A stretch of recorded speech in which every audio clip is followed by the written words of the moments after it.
राधे राधे। एक बार पुनः आप सभी ज्योतिष प्रेमियों का, आप जितने भी हमारे प्यारे दर्शक जिनको ज्योतिष में रुचि है, भगवत कृपा प्राप्त ज्योतिष में श्रद्धा रखने वाले सभी ज्योतिष प्रेमियों को स्वागत है हमारे इस चैनल में, जहां हम और आप मिलकर वैदिक ज्योतिष के सर्वोत्तम होरा शास्त्र को समझने का प्रयत्न कर रहे हैं। जो 3 स्कंद बताए गए थे होरा गणित संगीता, आपको पहले ही दिन या फिर दूसरे दिन शायद आपको हम बताए थे। मैत्रेय जी ने जब प्रश्न किया था तो बताया 3 स्कंद होते हैं, और होरा शास्त्र को जानने की इच्छा से पराशर ऋषि से निवेदन किया। तो होरा शास्त्र को हम लोग समझ रहे हैं। होरा मतलब क्या? कोई जातक हमको डेट ऑफ बर्थ दे, टाइम दे, प्लेस दे, तो उसकी कुंडली को हम विश्लेषण कर सके, उस ज्ञान को हम और आप प्राप्त कर रहे हैं। और उसमें उस उपक्रम में अब तक आप लोगों को ग्रहों के बारे में बताया गया, राशियों के बारे में बताया गया, नक्षत्रों के अंशात्मक विस्तार समझाए गए, राशियों के अंशात्मक विस्तार समझाए गए, एक राशि में कितने नक्षत्र आते हैं ये भी बताया गया। यदि आप लोग नहीं जानते हैं, आपसे निवेदन है आप पहले पाठ को जाइए, सुनिए, क्रमानुसार पाठ को पढ़ते रहिए, अन्यथा आप डायरेक्ट इस क्लास में आओगे, अभी हम जो जो बात बताए फिर वो आप नहीं समझ सकते। इसलिए जो नया पहली बार इस चैनल में आए हैं उनसे निवेदन यही है कि वो पहले पाठ को जाकर सुने और ज्योतिष का आनंद लें, ज्योतिष को सरल तरीका से समझ सकें। तो पिछले क्लास में हमने आपको ग्रह के बारे में बताया था, और एक हम बताए थे कि कौन से ग्रह से परमात्मन से लेकर भगवान का कौन सा अवतार हुआ है, ये भी आप लोगों को बताया जा चुका है। और पिछले क्लास में हम बताए थे ग्रह के बारे में, और कौन सा ग्रह शुभ है कौन सा अशुभ है ये आपको बताया गया था।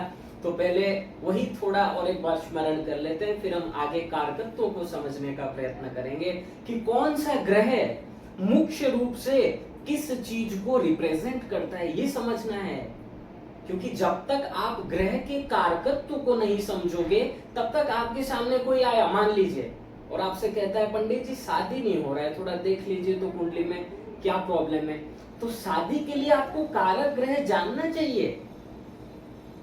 मान लो वो लड़की खोज रहा है, मान लो एक लड़का आपके पास आता है 24, 25, 26, 27 साल या फिर 30 साल तक हो चुका है ना, उसको लड़की क्यों नहीं मिल रही है, तो आपको मालूम होना चाहिए पत्नी का कारक कौन है।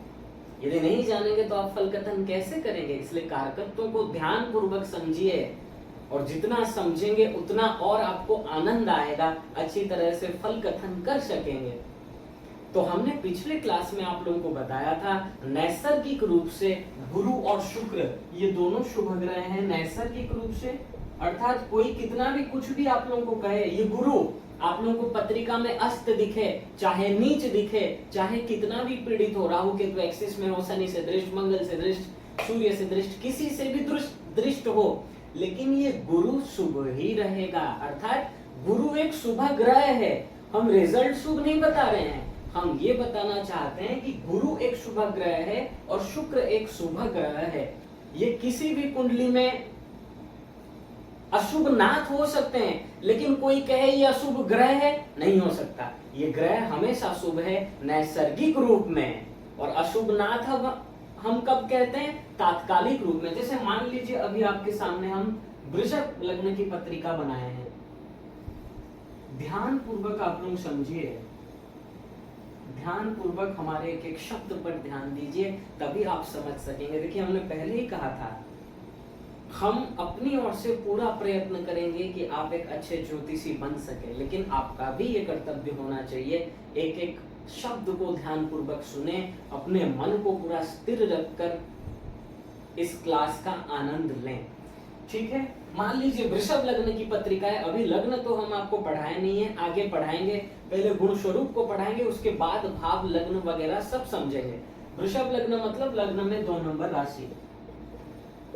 तो देखो यहाँ पर गुरु को कौन सा राशि मिला है?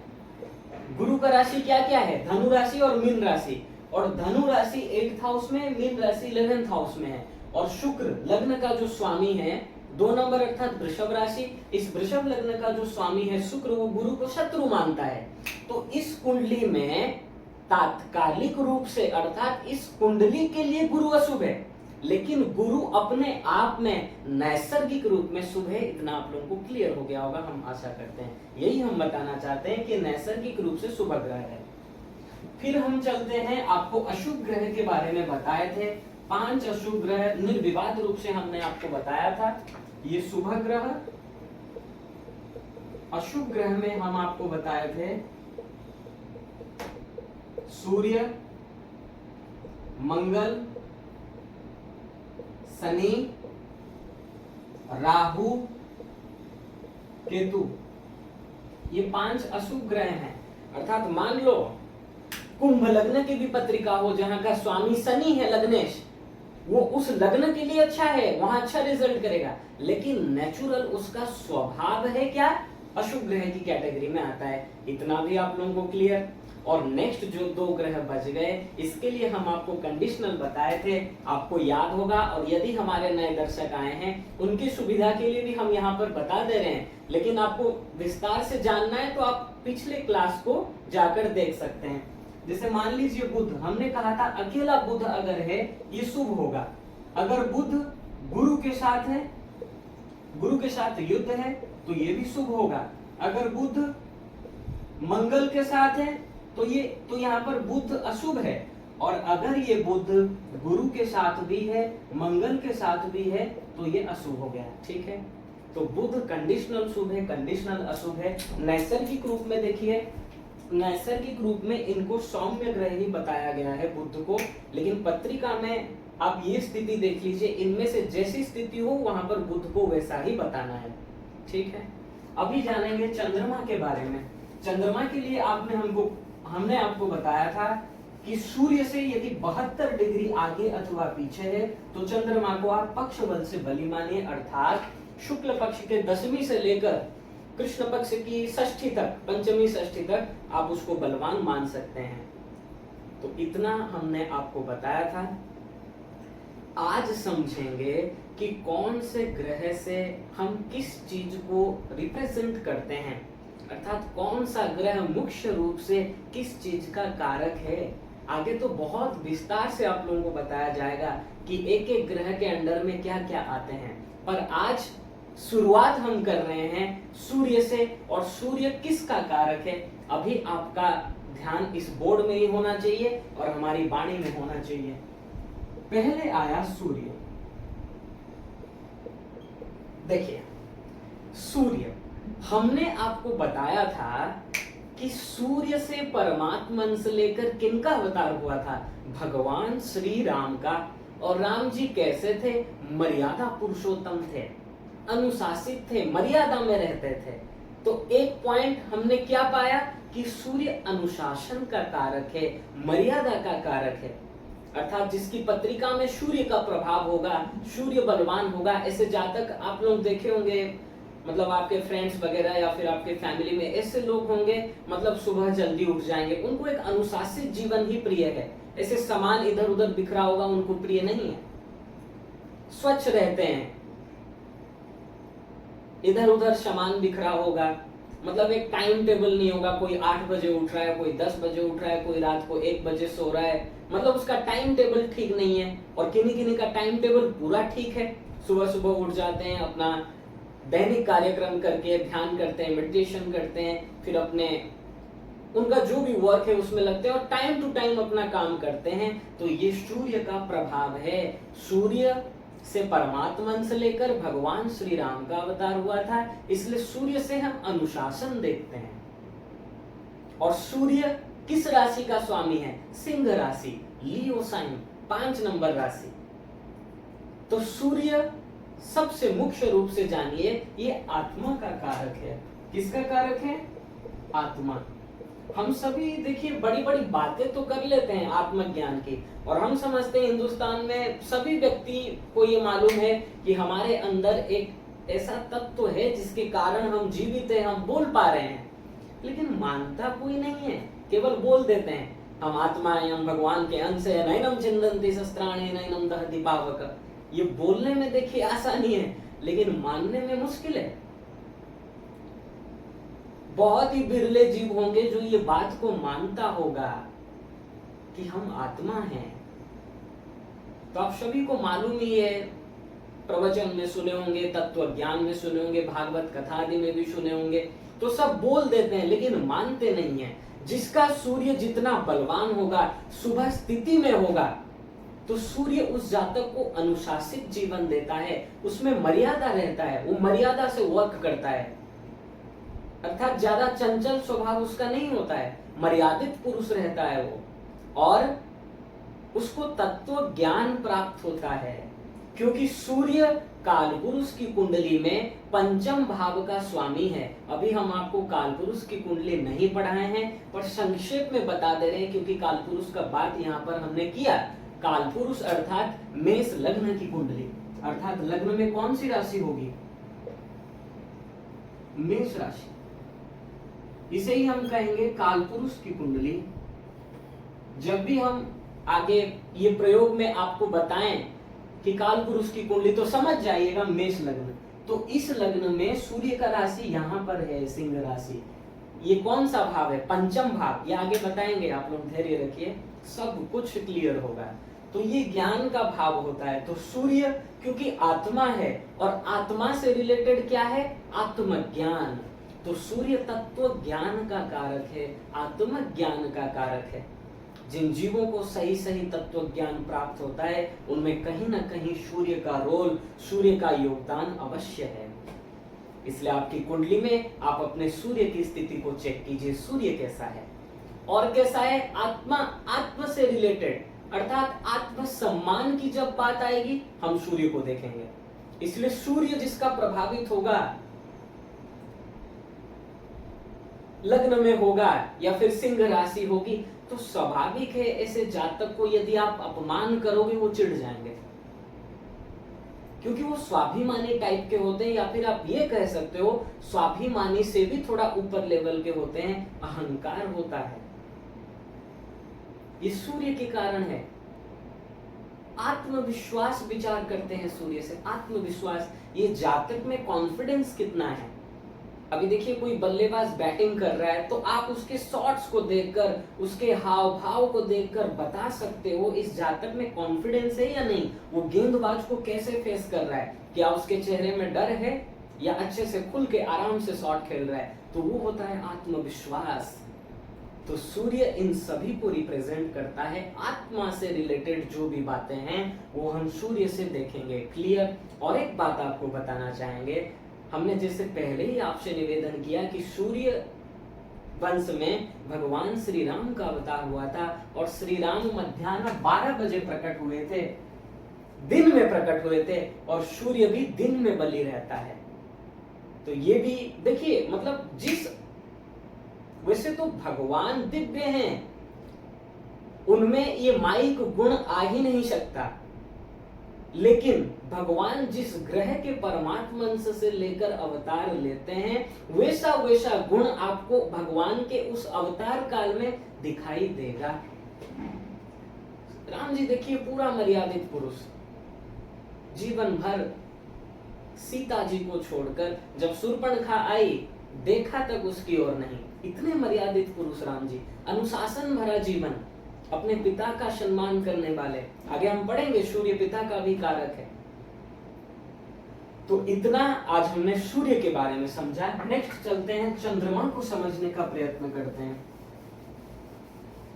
तो मोटा मोटी आज हमने सूर्य के बारे में समझा कि सूर्य आत्मा का कारक है, सूर्य तत्व ज्ञान प्रदान करता है, सूर्य तीव्र बुद्धि का कारक है, सूर्य ज्ञान देता है, सूर्य प्रकाश है, सूर्य ऊर्जा है, सूर्य आरोग्यता का कारक है।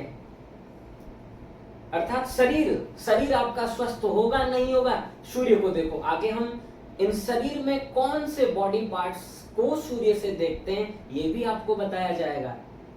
अलग अलग ग्रहों से कौन कौन से पार्ट्स को हम देखते हैं, ये भी आगे आपको बताया जाएगा। फिलहाल इतना समझिए कि सूर्य आरोग्यता का कारक है, अर्थात यदि कोई जातक बार बार बीमार पड़ रहा है, ठीक नहीं हो पा रहा है, उसकी कुंडली में आप सूर्य को देखिए। ठीक है, नेक्स्ट चलते हैं चंद्रमा। सबसे इंपॉर्टेंट ग्रह, सबसे इंपॉर्टेंट। हम कहना चाहेंगे, देखिए सूर्य, चंद्रमा, मंगल, बुध, गुरु, शुक्र, शनि, राहु, केतु, हमारे यहाँ 9 ग्रह हैं, लेकिन ये 2 ग्रह मोस्ट इंपॉर्टेंट है, मोस्ट इंपॉर्टेंट। आपके पास कुछ भी ना हो, मान लीजिए धन दौलत नहीं है, कुछ भी नहीं है, लेकिन यदि ये 2 ग्रह बलवान हैं और 2 ग्रह शुभ स्थिति में हैं, तो जातक आत्मविश्वास से परिपूर्ण रहेगा, जातक मन से ठीक रहेगा, अर्थात कुछ भी नहीं है लेकिन फिर भी आनंद में है। इसलिए अपनी कुंडली में इन 2 ग्रहों की स्थिति अवश्य देखिए। अभी हम समझेंगे चंद्रमा। तो चंद्रमा के लिए पुरुष सूक्त में कहा गया है 12वां मंत्र।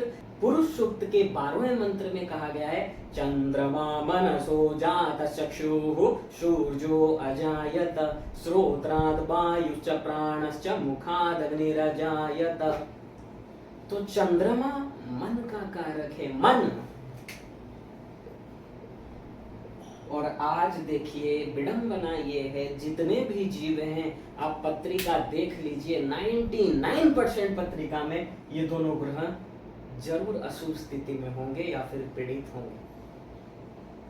इसीलिए आजकल मेंटल इलनेस, मानसिक बीमारी बहुत बढ़ गई है, क्योंकि लोगों का मन ठीक नहीं है, आत्मविश्वास भी नहीं है। और जब दोनों खराब हो जाएं, तब आप समझ सकते हो उस मनुष्य का हाल क्या होगा। इसलिए एक बेटर लाइफ के लिए इन 2 ग्रहों का बलवान होना परमावश्यक है। चंद्रमा मन को रिप्रेजेंट करता है। आप मन से खुश हो या बाहर से बस लोगों को दिखा रहे हो स्माइल देकर, लेकिन मन से बहुत टेंशन, मन से बहुत क्रोध, मन से ओवर थिंकिंग, ये सब रिप्रेजेंट चंद्रमा करेगा। और चंद्रमा की स्थिति आपकी कुंडली में बताएगी कि ये जातक मेंटली कितना अच्छा है, कितना स्ट्रांग है।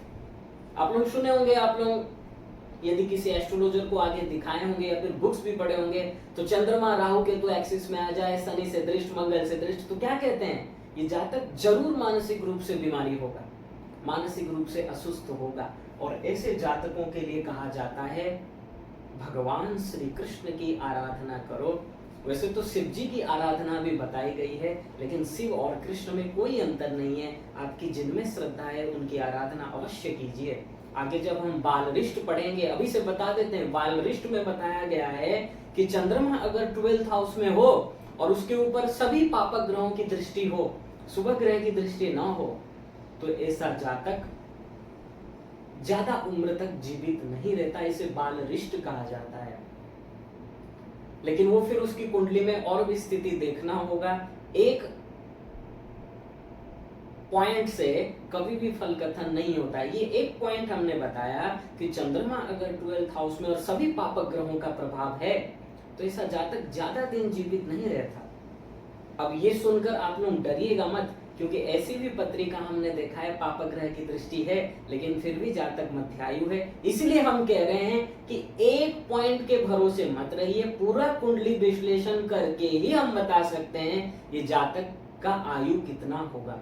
क्योंकि वहां पर लग्नेश को देखना है, लग्न को देखना है, आयु कारक शनि को देखना है, ये सब आप कैसे भूल जाएंगे। लेकिन इतना अवश्य है, जो चंद्रमा के ऊपर इतने पापक ग्रह का प्रभाव होगा, ऐसा जातक मन से अशांत रहेगा ही। और जब जब चंद्रमा की दशा आएगी, राहु की दशा, शनि की दशा, और शनि का कहीं प्रभाव हो इनके ऊपर, तो वो समय फिर जातक के लिए मुश्किलें उत्पन्न करता है। जातक को ध्यान से रहना है। ऐसे जातक को हमेशा आप लोग खुशी से इनके साथ वार्तालाप कीजिए, ज्यादा से ज्यादा इनको प्रसन्न रखने का प्रयास कीजिए, इनके सामने कोई नेगेटिव बात मत कीजिए। और एक तो जैसे हमने सूर्य के लिए परमात्मंश आपको बताया, भगवान श्री राम का अवतार हुआ था, ऐसे ही चंद्रमा से परमात्मंश लेकर भगवान श्री कृष्ण का अवतार हुआ था। और चंद्रमा को 16 कला का बताया गया है, इसलिए भगवान श्री कृष्ण को भी हम 16 कला का अवतार, पूर्ण अवतार मानते हैं। पर यह भ्रम मत रखिएगा कि राम जी अपूर्ण थे, नहीं, वही राम कृष्ण बने हैं, इनमें कोई भेद नहीं है। राम कृष्ण दो एक हैं, अंतर नहीं निमेष, इनके नयन गंभीर हैं। राम जी थोड़ा गंभीर है, क्यों? सूर्य वंश में उत्पन्न हुए। सूर्य गंभीरता को रिप्रेजेंट करता है, सूर्य अनुशासन को रिप्रेजेंट करता है, ये हमने आपको बताया। लेकिन चंद्रमा चंचलता को रिप्रेजेंट करता है। इसलिए श्री कृष्ण का स्वभाव तो आप सभी जानते ही हैं। कितने नटखट थे, कितने चंचल थे, आज उस गोपी को छेड़ते थे, कल उस गोपी को। यहाँ पर बुद्धि मत लगाइएगा कि भगवान होकर ऐसा कैसे करते हैं। वो भगवान हैं, सर्वसमर्थ हैं, उनका वर्क दिव्य है, माया से नहीं होता है उनका वर्क। वो जो भी करते हैं अपने भक्तों को सुख देने के लिए करते हैं, और भक्त भी भगवान से कुछ नहीं चाहता, भगवान को सुख देने के लिए ही करता है। वहां बुद्धि मत लगाइएगा। और चंद्रमा रात्रि बलि ग्रह है, रात को मतलब रात्रि को रिप्रेजेंट करता है चंद्रमा। और भगवान श्री कृष्ण का अवतार कंस के कारागार में रात को 12 बजे ही हुआ था, ये भी आप जानते हैं। और भगवान श्री कृष्ण का अवतार रोहिणी नक्षत्र में हुआ था, और रोहिणी नक्षत्र का स्वामी भी चंद्रमा है। तो चंद्रमा से हम इतनी बात समझ सकते हैं, आगे और विस्तार होगा।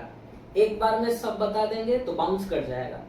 आज इतना ही समझिए आप लोग। चंद्रमा और परमात्मा इनके बीच में सामंजस्य हमने बताया, और चंद्रमा मन का कारक है, इसलिए इन दो ग्रहों का बहुत स्ट्रांग होना और शुभ स्थिति में होना जरूरी है जातक के सफलता के लिए।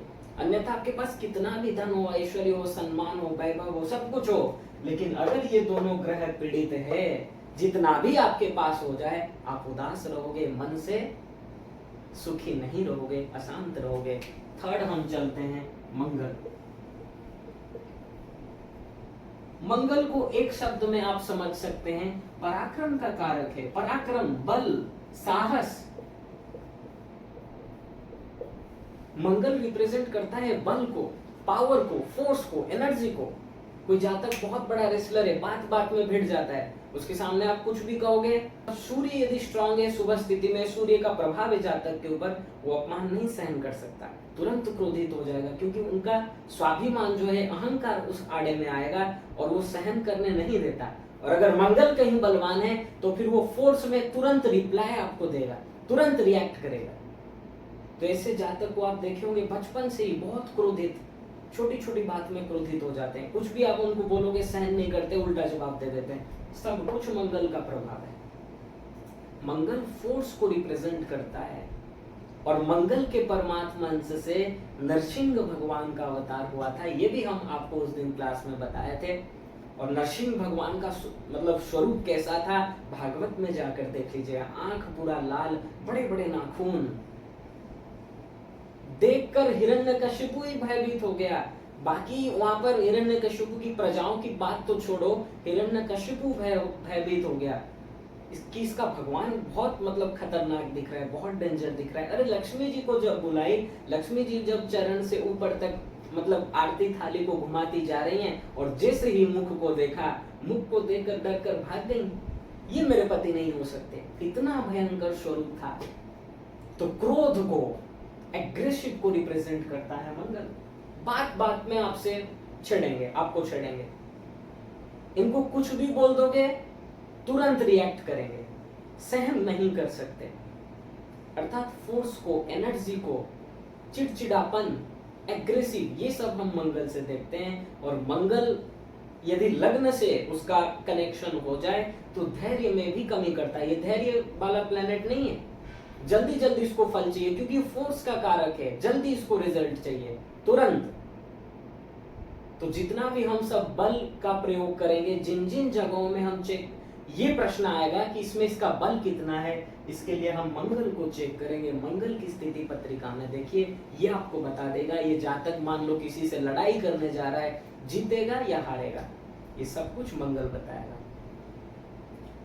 और भी ग्रह रह गए हैं, वो नेक्स्ट क्लास में आपको बताएंगे, अन्यथा क्लास बहुत लंबा हो जाएगा। आज आप लोग इतना ही समझिए। सूर्य आत्मा का कारक है, चंद्रमा मन का कारक है, मंगल बल का कारक है, पावर का कारक है मंगल। तो आशा है आप लोगों को आज का क्लास अच्छा लगा होगा, आप लोग अच्छे से समझे होंगे। अभी तो जस्ट कारकत्व स्टार्ट हुआ है, और एक ही बात हम बताएं, आत्मा। अभी सूर्य से हम बॉडी में किन किन पार्ट्स का विचार करते हैं, सूर्य से जातक का बिहेवियर कैसा होगा वो समझेंगे, सूर्य से डिजीज क्या क्या होता है वो मेडिकल ज्योतिष में समझेंगे, जब वो पार्ट आपके सामने हम लाएंगे। फिर हम चंद्रमा से समझेंगे ऐसे पारिवारिक सदस्य, अर्थात परिवार में जो सदस्य हैं, आपके माता है, पिता है, भाई, बंधु, इनको हम किन किन ग्रहों से रिप्रेजेंट करेंगे ये समझेंगे। प्रशासन के क्षेत्र में सभी ग्रहों का क्या रोल होता है ये समझेंगे। हमारे कैरियर में इन ग्रहों का क्या फल होता है, मतलब अर्थात कौन से ग्रह से कैसा कैरियर होता है, जातक को कैसा वर्क करना पसंद होता है ये समझेंगे। तो नेक्स्ट क्लास में आपसे फिर मुलाकात होगी और ध्यानपूर्वक आप लोग लेक्चर को सुनते रहिए। आज बहुत ही सरल भाषा में सरल तरीके से आप लोगों को ग्रहों के बारे में बताया गया। और फिर से कहेंगे, कितना भी आपका ग्रह बलवान हो, 3 चीज आपका स्ट्रांग होना चाहिए। और एक ऐड कर दीजिए, लग्नेश सूर्य चंद्रमा, यदि ये 3 अच्छी स्थिति में हैं तो जातक उसके पास कुछ भी ना हो लेकिन फिर भी वो मुस्कुराता रहेगा, आनंद में रहेगा, ये पक्का है। इसलिए इन स्थिति को अवश्य देखना है। और आज आप लोग किसी का भी कुंडली उठाइए, आज समाज में इतनी जो व्यथा है, कोई तन दुखी, कोई मन दुखी, तन दुखी ये ग्रह पीड़ित होने से, मन दुखी ये ग्रह पीड़ित होने से, तो ज्यादातर लोग तन से भी ज्यादा आज के समाज में मन से दुखी हैं। अरे इंग्लिश में हम क्या बोलते हैं टेंशन को, टेंशन। और मई के जून के महीने में आप बाहर निकलो तो एक सूर्य के मतलब टेम्परेचर को ही हम नहीं सहन कर पाते हैं, एक सूर्य। और मन के लिए कहा गया है, मन में जो जातक अशांत होते हैं टेंशन कहा जाता है, अर्थात 10 सूर्य का प्रभाव। तो बताओ भीतर का सिस्टम क्या होगा। इसलिए अपने मन को शांत रखो, तन को शांत रखो, भगवान की सेवा करो, भगवान के शरणागत रहिए। भगवान की जितना भक्ति करोगे, भाव पूर्वक, श्रद्धा पूर्वक मेडिटेशन करो, कथा सुनो, प्रवचन सुनो, ज्यादा से ज्यादा मन भगवान में लगाओ, तभी ये सब सही हो सकते हैं। अन्यथा अब कितना भी उपाय कर लीजिए पर्टिकुलर ग्रहों का, कुछ नहीं होने वाला।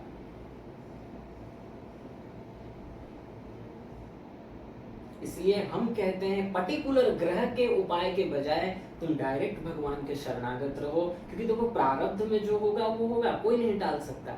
लेकिन सुप्रीम पावर के शरण में रहना चाहिए, पर्टिकुलर ग्रहों के शरण में नहीं। क्योंकि आज तुम सूर्य के लिए उपाय कर रहे हो, कल चंद्रमा के लिए करोगे, कल राहु के लिए, कल शनि के लिए, ऐसे किन किन के शरण में तुम जाओगे। एक के साधे सब सदे, सब साधे सब जाए, एक के ही शरणागति करो। भगवान श्री कृष्ण की, श्री राम की, शिव जी की, वो आपके ऊपर है, लेकिन भगवान की शरणागति होनी चाहिए, देवताओं की नहीं। भगवान की शरणागति करो जो सुप्रीम पावर है। तो नेक्स्ट क्लास में आप सभी से फिर मुलाकात होगी। आप लोग इस पाठ्यक्रम को और एक बार देखिएगा, आप लोग समझ पाएंगे। और अपने से भी प्रयास कीजिए कि हम कैसे व्याख्या करें, हम इसको कैसे रिप्रेजेंट करें। और मतलब सूर्य हमने आपको मोटा मोटी बता दिया कि आत्मा का कारक, अनुशासन देता है, क्योंकि सूर्य वंश में ही भगवान श्री राम का अवतार हुआ था। और श्री राम का चरित्र हम सभी जानते हैं कि श्री राम जी कितने अनुशासित थे, सभी प्रजा उनसे प्रेम करते थे, बहुत प्रेम। और चंद्रमा को वैसे ही हमने बताया चंचलता स्वभाव, भगवान श्री कृष्ण के स्वभाव में भी हमको चंचलता दिख रहा था। मंगल से हम लोग देखे बल, नरसिंह भगवान के अवतार को आप देखे ही हैं, सुने ही हैं।